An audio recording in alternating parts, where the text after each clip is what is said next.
think we made this point before that these shoes are very light and very thin.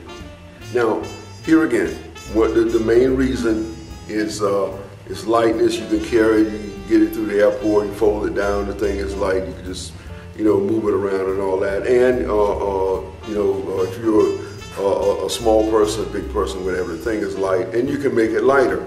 You can make it lighter by, these foot plates here are 3/8 inch, but you could 1/4 inch or, well, half inch, and you could make it lighter or heavier or whatever. And we're gonna look at that for you. We showed this before. We can pick the thing up with one hand, and you can see how thin it is. We can see how thin it is.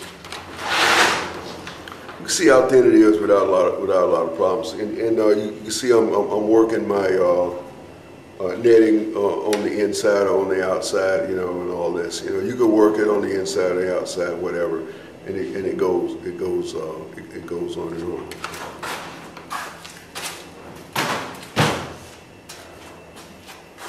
Now, because you can stand up, sit down, move around on these shoes. Now, we can get into fishing, we can get into sunbathing, we can get into, in fact, we can get a whole bunch of folks, put them together.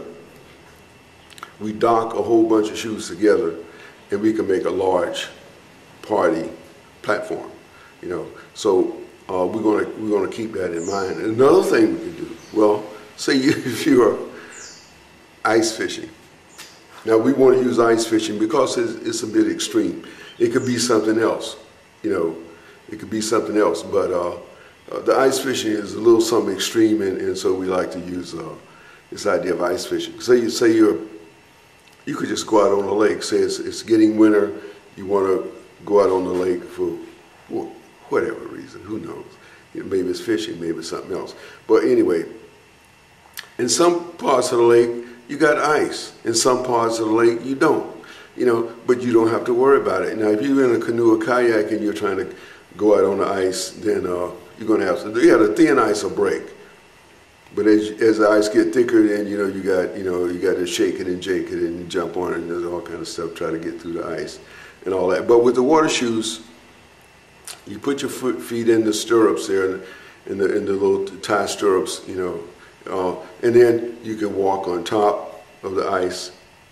If it breaks, it's no big deal, And if the shoes freeze up, it's no big deal, because now you can shift your body weight, break the ice up, and you can continue to move. Now, another thing you can do under the shoes, the runners, we can make longer runners. So they're almost like a sled or a ski that slides around on the ice. You get into a thicker ice. It slides around on the ice. And then once you hit water again, or semi-water or slush or whatever, you don't worry about it. You just get on your shoes and you got your push pole, and you're pushing along. Now, I think we have to do a couple of little quick disclaimers, and maybe we'll come back and do the disclaimers now. Okay, we're gonna, because we're making these things in about 3-minute pieces. We're gonna try to make it in 3-minute pieces, so it won't be so difficult to follow. Although, once we make partner or something like that, we can do hour pieces. But now, it's what it is. But we want you to, get your friends to look at some of this stuff. Especially guys in high school and college. We'll talk about that a little bit later. Yeah, we'll talk about it a little bit later. Okay, we're going to come right back.